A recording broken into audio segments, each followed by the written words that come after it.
कक्षा 12 के प्यारे बच्चों, आज 4.4 शारीरिक का एक्सरसाइज आप पढ़ेंगे। उसमें कॉन्सेप्ट आप पहले देखें, फिर उसके बाद एक्सरसाइज देखें।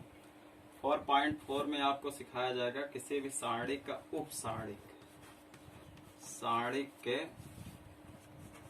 उपसारणिक और सहखंड कैसे निकाले जाते हैं।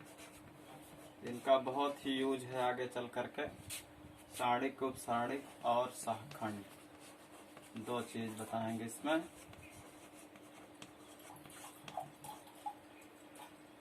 सबसे पहले डेफिनेशन देखते हैं उपसारणिक के। उपसारणिक की डेफिनेशन है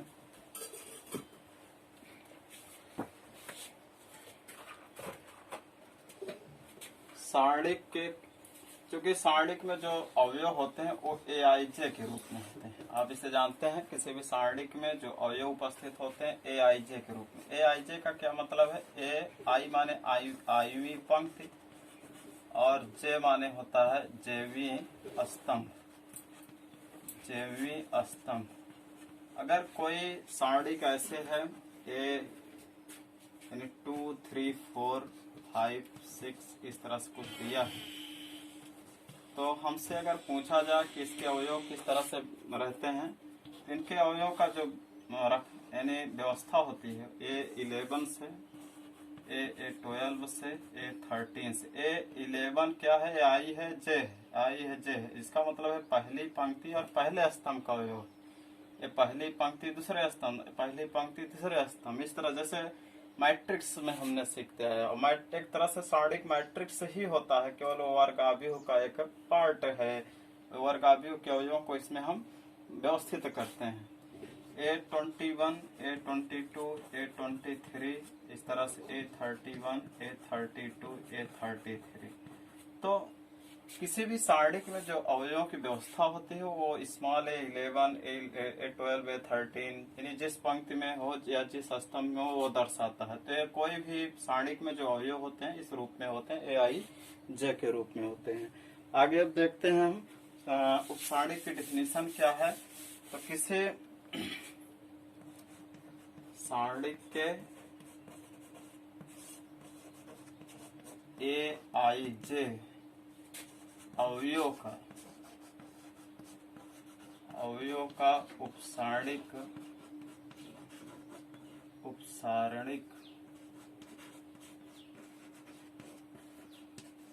वह अवयव वह सारणिक है।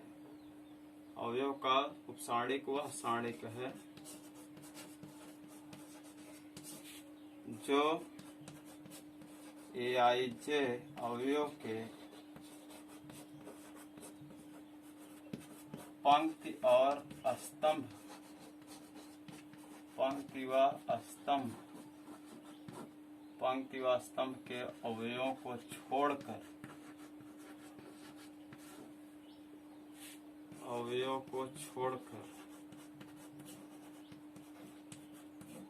जो AIJ सारणिक के AIJ अवयव का उपसारणिक वह सारणिक है जो AIJ अवयव के पंक्ति व स्तंभ के अवयव को छोड़कर प्राप्त होता है।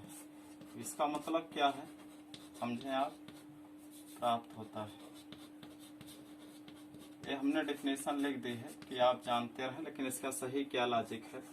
जैसे हमारे पास कोई डिटर्मिनेंट है, इसमें अवयव लिखे हैं 2, 3, 4 या इस तरह से हम समझें A11, A12, A21, A22, अर्थात A पहली पंक्ति पहले स्तंभ का अवयव है, पहली पंक्ति दूसरे स्तंभ का अवयव है, दूसरी पंक्ति पहले स्तंभ का अवयव, दूसरी पंक्ति दूसरे स्तंभ का है।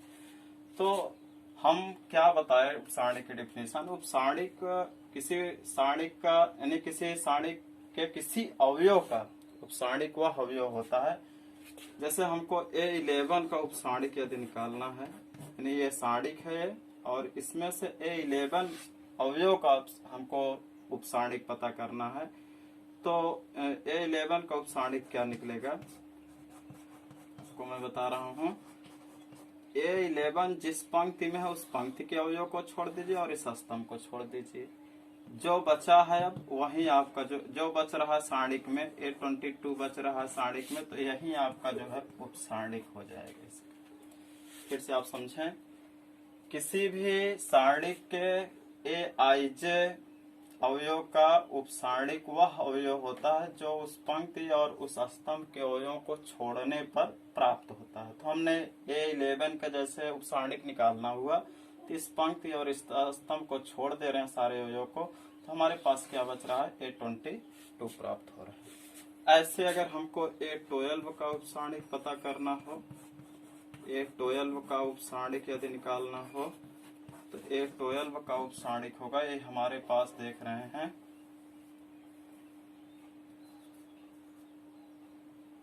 इस समय हमारे पास A12 अवयव है। इस पंक्ति और इस स्तंभ, जिस पंक्ति में है उस पंक्ति को सारे अवयव को छोड़ दीजिए, जिस स्तंभ उस स्तंभ के सारे अवयव को छोड़ दीजिए।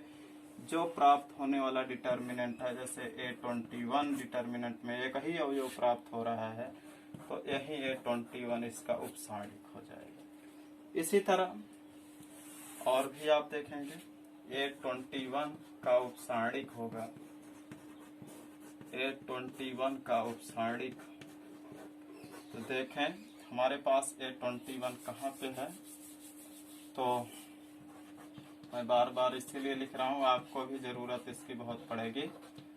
A21 अवयव ये है, इसका उपसारणिक चाहिए। इस पंक्ति और इस स्तंभ के अवयवों को छोड़ दीजिए, जो अवयव बच रहा, जैसे A12 बच रहा है, ये हमारा उपसारणिक होगा। A12 को हम A12 ही डिटर्मिनेंट को हटा दे रहे हैं कि ही अवयव है, तो A12 भी होगा। आगे हम A22 का उपसारणिक जैसे इसमें निकालना चाहें, 22 का उपसारणिक, तो बालक A22 यहाँ पे है, इस पंक्ति, इस स्तंभ और इस पंक्ति के अवयव को छोड़ दीजिए, कौन सा अवयव लिखा जाएगा, A11। इस तरह से किसी भी सारणिक के AIJ अवयव का उपसारणिक वह सारणिक होता है, एक छोटा सा सारणिक है जो AIJ अवयव के पंक्ति व स्तंभ के अवयव को छोड़कर प्राप्त होता है। उदाहरण के तौर पे हमने 2 कोट के एक सारणिक का उदाहरण दिया है, या आपका 2 ऑर्डर का डिटर्मिनेंट्स है। A11 का जो है को डिटर्मिनेंट होगा, A11 इस पंक्ति और इस स्तंभ को छोड़ देंगे, A22 प्राप्त हो रहा है। A12 का उपसारणिक जो है A12A है, इस पंक्ति और इस स्तंभ को छोड़ देंगे, क्या बच रहा है, 21। A21 का उपसारणिक A21 है, इस पंक्ति और इस स्तंभ को छोड़ देंगे तो A12 प्राप्त हो रहा है। A22 का उपसारणिक A11 प्राप्त हो रहा है। ये तो रहा 2 कोट के लिए हमने एक एग्जाम्पल आपको बता रखा है। और एक चीज और, उपसारणिक में आप चिन्हों को नहीं लगाएंगे, ये विदाउट साइन होंगे। जब हम आपको कोफैक्टर्स बताएंगे, सहखंड, तब वहाँ चिन्ह के साथ अप्लाई करते हैं। दोनों में यही डिफरेंस है। पहले आप उपसारणिक को सीखें, फिर उसके बाद देखें। एक हम 3 कोट का एक उपसारणिक लेते हैं, सारणिक लेते हैं।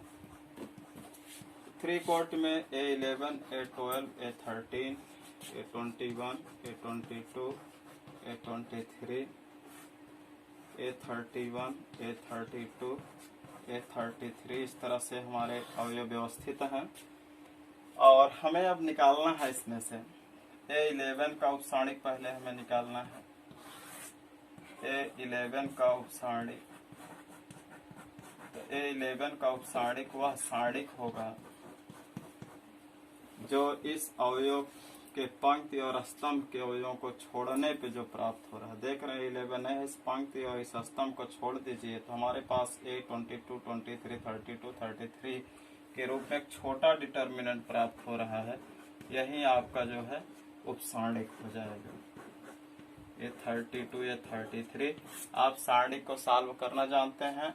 सारणिक 2 कोट का सॉल्व करना हो तो इनका इनसे मल्टीप्लाई, यानी मेन डायगोनल को पहले मल्टीप्लाई करेंगे, बीच में माइनस का चिन्ह लगता है, फिर सेकेंडरी डायगोनल को मल्टीप्लाई करके घटा देते हैं, तो जो आता है वही सारणिक की पूरी वैल्यू होगी। इस तरह से 11 निकाले।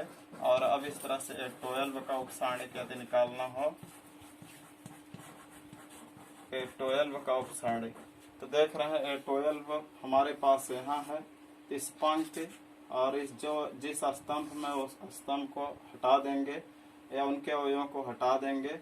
अब हमारे पास बच रहा है A21, A32, A31, A23, A33। इनको हम एक मैट्रिक्स एक डिटर्मिनेंट्स के अंदर रख ले रहे हैं। पूरा डिटर्मिनेंट्स हमें मिल रहा है 23 और 33। अब इसमें भी वही पूरा प्रोसेस चलेगा जो डिटर्मिनेंट को सॉल्व करने का तरीका है। आप मेन डायगोनल को पहले इसको मल्टीप्लाई कर लेंगे माइनस, फिर इसको मल्टीप्लाई कर लेंगे, फिर उसका जो है अंतर ज्ञात करके जो आएगा वो 12 का उपसारणिक होगा। इसी तरह आप हम अब समझ रहे हैं कि 21 का अगर निकालना या 13 का निकालना हो तो इस पंक्ति या स्तंभ को छोड़ दोगे, इतने अवयवों को कवर कर लोगे। ये 21 का अगर उपसारणिक निकालना हो तो इस पंक्ति और इस पंक्ति और इस स्तंभ को छोड़ देंगे, ऐसे इस तरह से निकाल लेंगे।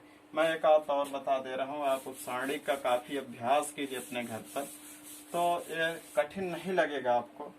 जैसे हमें A22 का अगर हमें निकालना हो तो A22 हमारे पास यहाँ है। जिस पंक्ति में उस पंक्ति और उस स्तंभ के अवयवों को छोड़ दीजिए, हमारे पास A11, A31, A13 और A33 प्राप्त हो रहे। A11, A31, A13, A33 ये हमारे पास प्राप्त हो जाएंगे। इसी प्रकार अगर हमसे एक और हम अपनी तरफ से निकाल दे रहे हैं आप लोगों के लिए, A32 यदि निकालना हो तो 32 इस पंक्ति इस स्तंभ और इस पंक्ति में के अवयवों को छोड़ दीजिए, तो आपके पास जैसे है A11, A21, A13, A23 इस तरह से हमारे पास एक छोटा सा सारणिक मिलेगा जो A32 का क्या कहलाएगा, को डिटर्मिनेंट्स कहलाएगा। बाद में हम उनके डायगोनल को मल्टीप्लाई कर लेंगे और फिर जो आएगा आंसर वो 32 का क्या कहलाएगा, को डिटर्मिनेंट्स कहलाएगा। तो इस तरह से आपने उपसारणिक की डिफिनीशन पढ़ी कि यदि सारणिक के आईजे किसी कोई सारणिक है AIJ अवयव का अगर उपसारणिक हमें पता करना है तो उस AIJ अवयव जिस पंक्ति में उस पंक्ति और उस स्तंभ के अवयव को छोड़ दीजिए, जो प्राप्त हो रहा है सारणिक उसको आप सॉल्व कर लेंगे।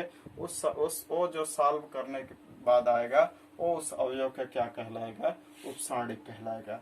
तो आप यहाँ पे कायदे समझे और बार बार इस वीडियो को देख करके आप इस डिफिनीशन को और इससे रिलेटेड जो और भी क्वेश्चंस हैं कर करके प्रैक्टिस ज्यादा करके इसे समझ लें।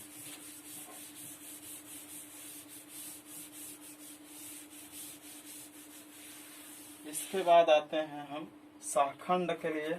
सहखंड क्या चीज होता है, एक चीज और मैं बता दूं, एक विशेष में है कि अगर n कोटि का कोई डिटर्मिनेंट है, n इज इक्वल टू, अगर n बराबर 2 से या 2 से बड़े कोटि का कोई सारणिक है तो उसमें जो है उपसारणिक जो आते हैं, यानी कि उपसारणिक जो आता है वो n-1 प्रकार का उपसारणिक आता है। कैसे n-1 प्रकार का उपसारणिक प्राप्त होता है। अभी आपने देखा उपसारणिक प्राप्त होता है तो आप इसको लिख लेंगे, यदि किसी सारणिक में n अवयव हैं और वो जहाँ n is greater than equal to हो, यानी n का मान 2 या 2 से बड़ा हो, तो उसमें उपसारणिक किस प्रकार का आएगा, यानी कितने क्रम का आएगा, तो n-1 क्रम का उपसारणिक प्राप्त होगा। आप करके देख सकते हैं। जैसे हम एक एग्जाम्पल अभी लिए थे, A बराबर इसमें था A11, A12, A21, A22।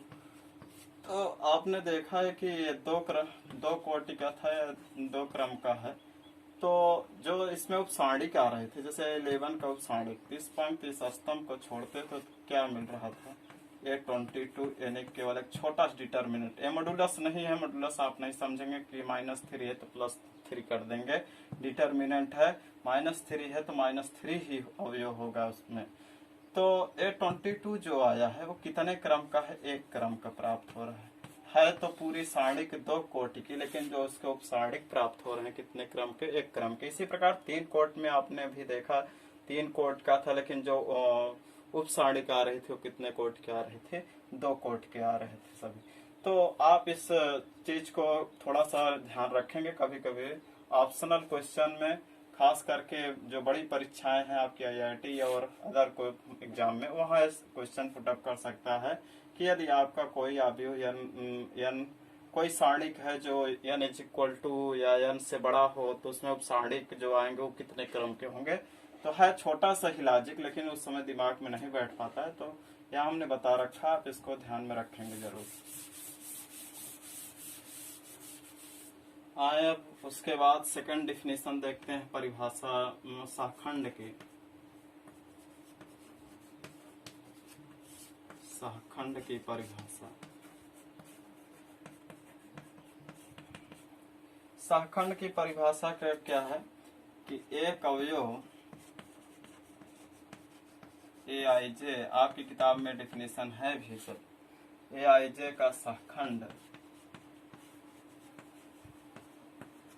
इसको कैपिटल Aij से व्यक्त करते हैं। और एक चीज जो सारणिक हमारी आती थी, उस सारणिक को हम Mij से व्यक्त करते हैं। किसी भी सारणिक का जो निकलता था उपसारणिक, जैसे A11 हम लिख देते थे, A11 का क्या होगा, तो उसके सारणिक को हम जो है M11 से डिनोट करेंगे, जो आंसर आएगा M11 से, M12 से, M13 से, M21, M22, जो भी जिस अवयव का उपसारणिक निकाल रहे हैं उसको हम डिनोट किससे करेंगे, Mij से। उपसारणिक को हम Mij से और सहखंड को Aij से डिनोट करेंगे।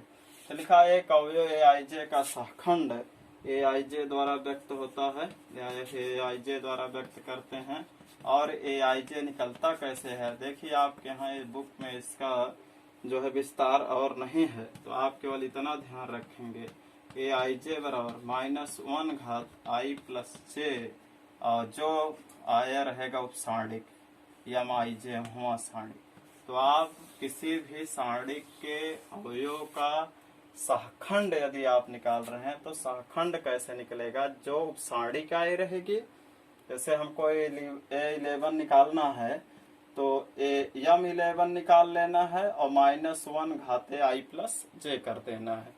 जो हम पिछले शायद 4.1 या 2 में कुछ कॉन्सेप्ट बताए थे कि यहाँ माइनस आएगा, -1 घात, सम रहे तो माइनस आएगा, सम रहे तो प्लस आएगा, विषम रहे तो माइनस आएगा। ये वहीं से रूल आया है, सहखंड के लिए ही है कि यदि Aij हमारा कोई एक सारणिक है जिसके Aij का अगर हम सहखंड लिखें, तो एक कैपिटल Aij से व्यक्त करते हैं। और Aij कैसे निकलता है, -1 घात i प्लस Mij के। हम कुछ एक एग्जाम्पल्स आपको दिखा रहे हैं कैसे सहखंड निकालते हैं। जैसे एक हमारे पास सारणिक है A11, A12, A21, A22, इस तरह से एक हमारे पास सारणिक है। हमको A11 का सहखंड लिखना है, तो सहखंड लिखने के लिए यहाँ हम कैपिटल A11 से डिनोट करेंगे इसके सहखंड को। A11 बराबर -1 और घात में i प्लस j, यानी ai है और j है, तो 1 + 1। और उसका उपसारणिक भी लिखेंगे, A11 है तो इसका उपसारणिक क्या होगा, इस पंक्ति और इस स्तंभ के अवयव को छोड़ दोगे तो क्या मिल रहा है, A22। ये हम मॉड्यूलस में पहले डिटर्मिनेंट में लिख रहे हैं। और -1 घात 1 जुड़ जाएगा 2, A22 में डिटर्मिनेंट में एक ही अवयव है तो हम उसको 22 लिखेंगे। -1 का अगर स्क्वायर करेंगे तो प्लस में आएगा, तो इस तरह से यहाँ पे प्लस A22 प्राप्त हुआ हमको ये सहखंड। अगर हमको A12 का सहखंड निकालना है जैसे, तो A12 का सहखंड कैपिटल Aij या कैपिटल A12 बराबर -1 घात, ये हमारे पास 1 + 2 है, और A12 देखें कहाँ पे 12 हमारा, A12 है, इस पंक्ति और इस स्तंभ के अवयव को छोड़ेंगे तो क्या आ रहा है, A21 आ रहा है। तो यहाँ हम लिख देंगे A21, डिटर्मिनेंट में रहेगा एक ही अवयव है तो हम डिटर्मिनेंट नहीं लगाएंगे यहाँ पे। -1 की पावर अगर 3 होगी, 2 1 3, -1 की पावर -1 की घात अगर 3 है, तो आप समझ रहे हैं -1 की पावर अगर घात 3 है तो -1 × -1 माइनस कट जाएगा, तो -1 आएगा। इस तरह से -1 और इंटू A21 और A21 का माइनस से जब मल्टीप्लाई कर लोगे तो माइनस में आ जाएगा। इस तरह से इसमें चिन्ह का थोड़ा सा रहेगा। काफी लड़के काफी दिनों बाद जब काफी प्रैक्टिस कर लेते हैं तो जो उपसारणिक लाते हैं उसी उपसारणिक में ही चिन्ह लगा देते हैं बस, और कुछ नहीं होता है। अगर जैसे जोड़ने सम आ रहा है पॉजिटिव लगा दिए, यानी उसी उपसारणिक में अगर शाखंड निकाल रहे हैं जो उपसारणिक आ रही है उसी में केवल चिन्ह लगाते हैं। अगर जैसे A11 प्लस है इसको जोड़ने पे सम आ रहा है पॉजिटिव लगा देंगे। अगर A12 है इसको जोड़ने पे ऑड आ रहा है विषम आ रहा है तो वहाँ निगेटिव लगा देते हैं और उपसारणिक हुई होती है। तो आप इस तरह से शाखंड उपशाखंड और उपसारणिक में सिर्फ इतना अंतर है, जो उपसारणिक होते हैं उसमें चिन्ह का कोई मायने नहीं रहता, लेकिन शाखंड में आपके चिन्ह का मतलब रहेगा, यानी वही साइन लग जाता है तो शाखंड हो जाता है। आगे देखें, ये शाखंड निकालने का एक फॉर्मूला है, IJ बराबर -1 I + J, और जिस अवयव का शाखंड निकाल रहे हैं उस अवयव का उपसारणिक हम मल्टीप्लाई कर देते हैं। उपसारणिक को माइनर से बोलते हैं, इसलिए इसको यम से व्यक्त करते हैं, को माइनर या माइनर से व्यक्त करते हैं, इसलिए यम से लिखे हैं। और एक हम एग्जांपल्स और ले रहे हैं, जैसे मान लीजिए ये 3 कोटि का अवयव है, 23, 31, 32, 33, इस तरह से हमारे पास अवयव है। अगर हमको इसमें निकालना हो A11 का शाखंड, तो शाखंड को हम किससे लिखेंगे, कैपिटल A11 बराबर -1 की पावर 1 + 1, AI है J है I 1 + 1 इसी में रख रहे हैं हम। और इसका उपसारणिक क्या होगा, इस पंक्ति और इस स्तंभ को खत्म करते हैं तो क्या बच रहा है उसको सारणिक में लिख ले रहे हैं। A22, A23 और क्या है 32 और 33, और -1 की पावर 1 जुड़ जाएगा 2 हो जाएगा A22, A23, A32, A33, और -1 की पावर अगर 2 होगी तो -1 को 2 बार जब मल्टीप्लाई करेंगे आप, माइनस कट के क्या आएगा, प्लस आ जाएगा, तो प्लस में आ जाएगा। ऐसे 12 का अगर हमको शाखंड निकालना हो तो इसका शाखंड निकालते हुए इस पंक्ति और इस स्तंभ को छोड़ करके इन दोनों अवयवों को लिख लेंगे और चिन्ह भी साथ में लगाते चलेंगे। इस तरह से आप अब हमको लग रहा है कि शाखंड और उपसारणिक समझ गए होंगे, और एक्सरसाइज में भी ज्यादा से ज्यादा प्रयास कर लेंगे। अब देखते हैं आगे हम एक और कॉन्सेप्ट है इसमें।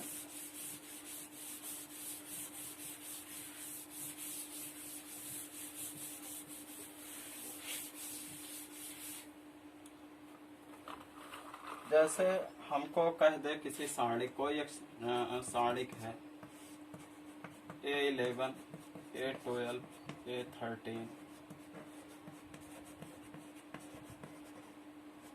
इस चीज को मैंने पहले भी पढ़ा रखा है, 33 इतना लिखा है। अब कह दे कि आप समझ रहे हैं रो 1 है, ए रो 2 है और ए रो 3 है, और कॉलम 1, कॉलम 2, कॉलम 3 है। अगर हमको कह दे कि पंक्ति 1 के सापेक्ष या पंक्ति 1 के शाखंडों का प्रयोग करते हुए, पंक्ति 1 के शाखंडों का प्रयोग करते हुए सारणिक को हल कीजिए। शाखंडों को लेते हुए सारणिक का मान बताइए। तो आप एक फार्मूला प्रूफ दिखा सकते हैं, मान बताएं। तो कैसे इसको हल करेंगे हम बता रहे हैं। इस सारणिक का अगर वैल्यू पूरी निकालनी हो, एक ही वैल्यू, तो आप पंक्ति 1 के शाखंड को चूंकि यूज करने के लिए कह रहा है, तो हम इसके शाखंड को कैसे लिखेंगे, पहले ए अवयव लिखेंगे A11, और इसका शाखंड A11 का शाखंड -1 की पावर 1 + 1, इस पंक्ति और इस स्तंभ को छोड़ने पे जो डिटर्मिनेंट बच रहा है वो उसका उपसारणिक होगा। A22, A32, A23, A33 और फिर प्लस ही लगाते चलेंगे हम। A12 लिखेंगे और इसमें भी माइनस, अब इसका A12 इंटू उसका जो सारणिक रहेगा, सारणिक क्या, जो उसका सहखंड रहेगा, पहले A11 गुणे सहखंड, A12 गुणे सहखंड, इस पंक्ति को पकड़े, A11 उसका सहखंड, A12 फिर उसका सहखंड, A13 प्लस उसका सहखंड, फिर सबको जोड़ लेंगे। तो देख रहे हैं A12 है 1 + 2 हो जाएगा और इस पंक्ति और इस स्तंभ को छोड़ने पे जो हमें मिल रहा है उपसारणिक A है A31, A33 और प्लस अब हम A13 लेंगे और -1 घात 1 + 3 और इसका उपसारणिक जो होगा A13 का A21, A31, A22, A32 ये होगा। और इसी को हम शॉर्टकट में कैसे लिखते हैं, ध्यान से अब एक बार आप समझें। किसी सारणिक के शाखंडों का प्रयोग करते हुए सारणिक का मान कैसे निकालते हैं। पहले हम वो अवयव लिखेंगे जैसे इस पंक्ति का लेना है तो इस अवयव को ले, फिर उसके साथ उसके शाखंड से मल्टीप्लाई कर देंगे। A11 का पूरा क्या है, शाखंड। A12 अवयव है दूसरी पंक्ति का और इसका वो शाखंड। A13 फिर उसका शाखंड। तो हम बताए थे किसी अवयव का जो शाखंड होता है, किसी अवयव का शाखंड जो होता है वो कैपिटल A से व्यक्त करता है, कैपिटल AIJ से। तो A11 है तो इसका शाखंड कैपिटल A11 से। A12 है इसका शाखंड जो है कैपिटल A12 से व्यक्त होगा। A13 है इसका शाखंड पूरा कैपिटल A13 से व्यक्त होगा। इस तरह से किसी भी सारणिक का हल अगर हमें ज्ञात करना है, जो पंक्ति कहे हमें, उस पंक्ति का पहला अवयव फिर उसके सारणिक उसके शाखंड को कैपिटल A11 से, फिर प्लस A12 लिखेंगे, फिर उसके शाखंड को A12 से, फिर सारणिक की पंक्ति का अवयव लिखेंगे, फिर उसके शाखंड को कैपिटल A13 से। तो अगर हमको ऐसे कह दे कि द्वितीय पंक्ति को पकड़िए तो हल करिए तो A21 capital A21, A22 capital A22 plus A23 capital A23। अगर 30 इस कॉलम 1 को पकड़ने के लिए कहता कि इससे सॉल्व करिए शाखंडों से, A11 capital A11, A21 capital A21 plus A31 capital A31, यानी सबके बीच में हम प्लस ही लगा के चलेंगे। और वो माइनस ऐसे कहते थे कि यहाँ माइनस आता है, देखिए माइनस है, -1 1 + 1 जुड़ेगा तो पॉजिटिव, -1 घात 1 + 2 नेगेटिव, और -1 घात 1 + 3 आएगा तो पॉजिटिव आएगा। तो पॉजिटिव अपने आप, पॉजिटिव निगेटिव वाला मामला अपने आप बना लेगा, वो तुम्हें करने की जरूरत नहीं है। तो आप इतना रखें, अगर किसी पंक्ति के सापेक्ष सारणिक का मान ज्ञात करने के लिए कहा जाए तो उस पंक्ति का अवयव उसका शाखंड, उस प्लस उस पंक्ति का अवयव शाखंड, प्लस उस पंक्ति का अवयव फिर शाखंड। इस तरह से आप इस पूरे 4.4 का कॉन्सेप्ट आप इस वीडियो में आप देखें। नेक्स्ट चलते हैं हम अगला इस अभ्यास में कुछ सवालों को बताते हुए आगे बढ़ते हैं। प्लीज नोट कर लेंगे इसे।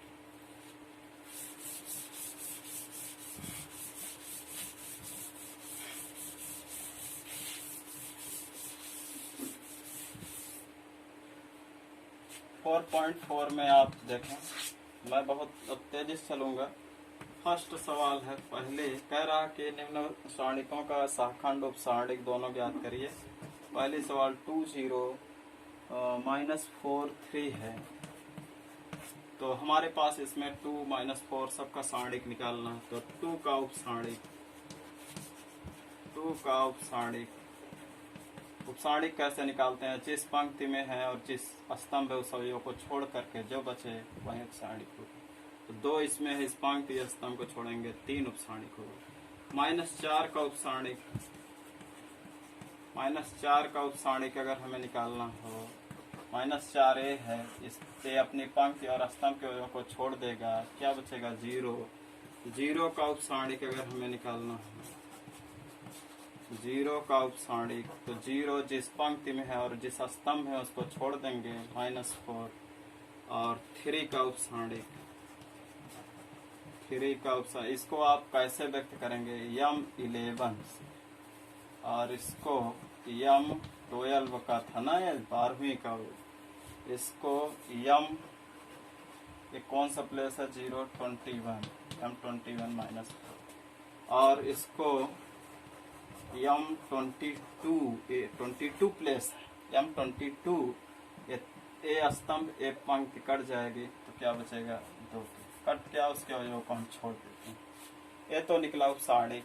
सहखंड अब सबका निकालेंगे। 2 का सहखंड,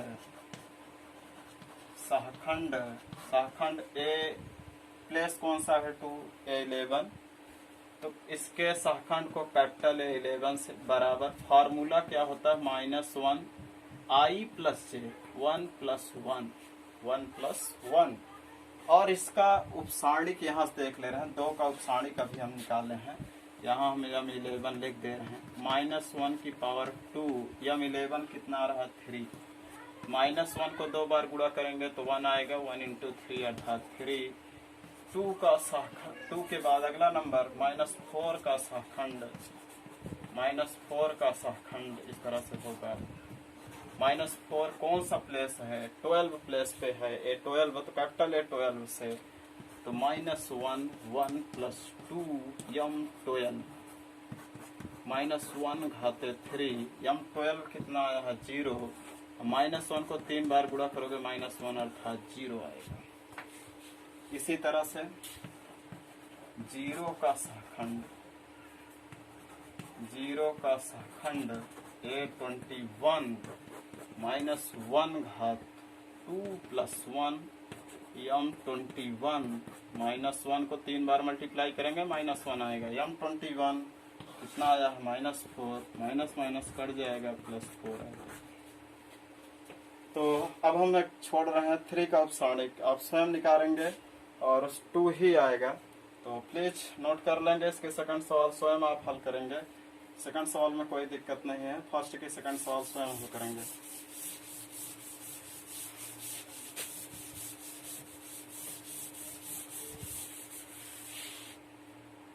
टू की फर्स्ट देखें, प्री कोटि में उपसारणिक कैसे निकालते हैं, उपसारणिक और सहखंड कैसे निकालते हैं।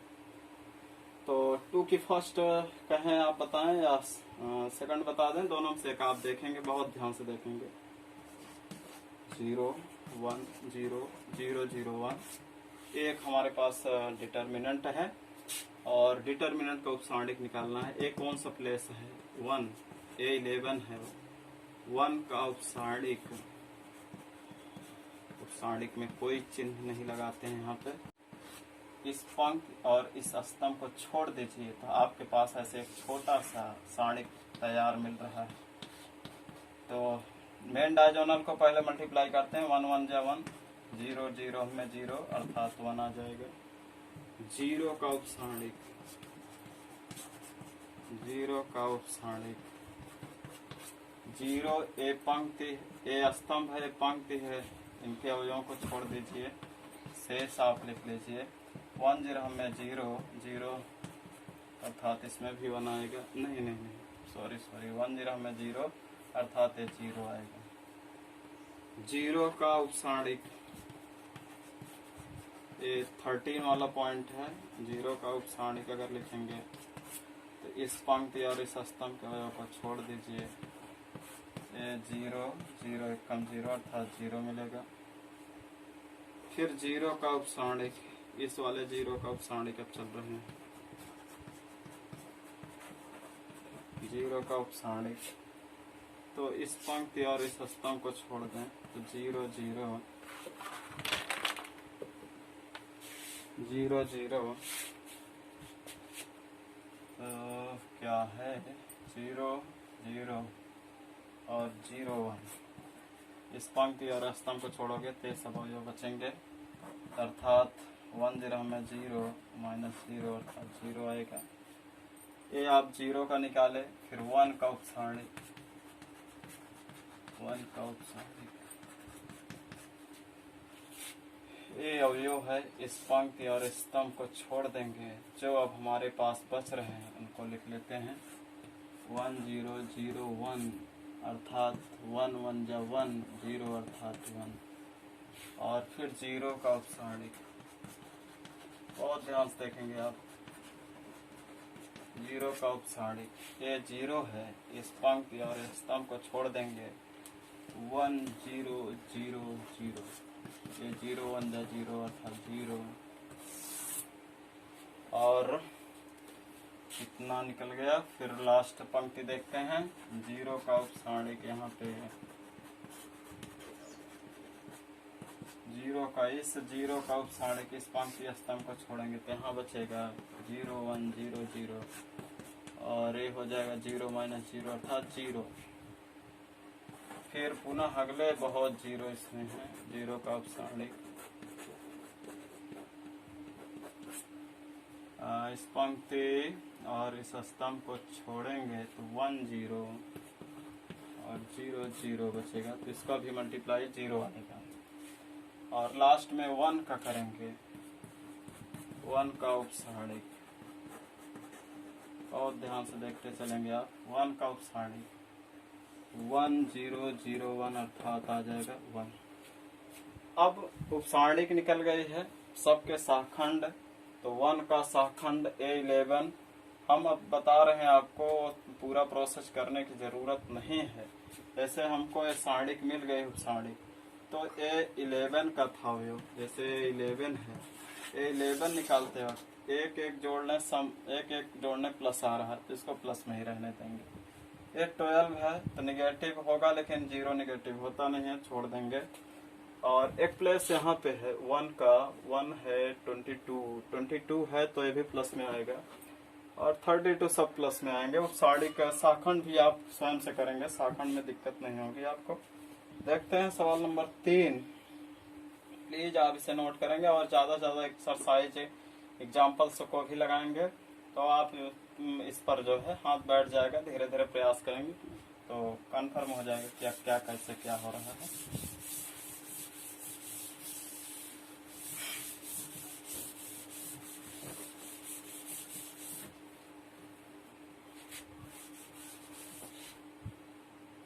थर्ड नंबर देखें,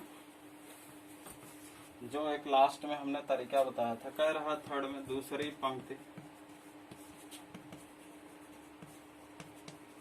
पंक्ति के अवयवों का प्रयोग, अवयवों के सहखंडों का प्रयोग है, सहखंड का प्रयोग करके सारणिक को हल कीजिए। सारणिक हमारे पास है 5 2 1 3 0 2, मिलान कर लेंगे आप सवालों को, जो इसमें हम लिख पाए हैं वही है। तो 5 2 1 3 0 2 8 1 3, और कह रहा दूसरी पंक्ति हमारे पास AR1 है और AR2 है और AR3 है। हमें किस पंक्ति को टच करना है? दूसरी पंक्ति को। तो दूसरी पंक्ति का प्रयोग करके हल करने पर पहले खाका तैयार कर लें। खाका कैसे तैयार होगा? दूसरी पंक्ति में क्या है? 21, तो इसका A21 भी चाहिए, A21 अवयव और उसका सहखंड, प्लस A22 चाहिए और उसका सहखंड, A23 चाहिए और उसका सहखंड चाहिए। कैपिटल में जो है वो सहखंड है और जो 23 ये सब अवयव। 21 में 2 है। अब 21 का सहखंड कैसे निकलेगा?